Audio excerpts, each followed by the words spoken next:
internet ijtimoiy tarmoqlarida tarqalgan video yuzasidan surishtiruv ishlari olib borildi.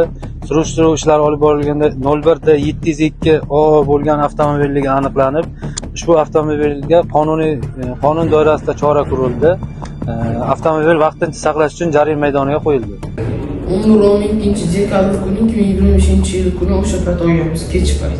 Qayerdan o'rgandingiz? Uydan olganmiz. Yo'q, qayerdan o'rgandingiz o'sha? Tog'am olgan. Ota-onam ruxsatisiz minganman o'shani. Ota-ona ruxsatisiz mingan, qayerga borgansiz?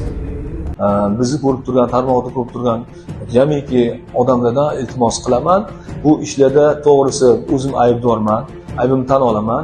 1981-yil. 81-yil. Yosh bolaman. To'ppa-to'g'ri. Jamiyatda o'zimizning o'rnimiz bor. To'ppa-to'g'ri. To'ppa-to'g'ri. Qolaversa bizani davlatimizda qonun bilan hamma narsalar belgilab berilgan.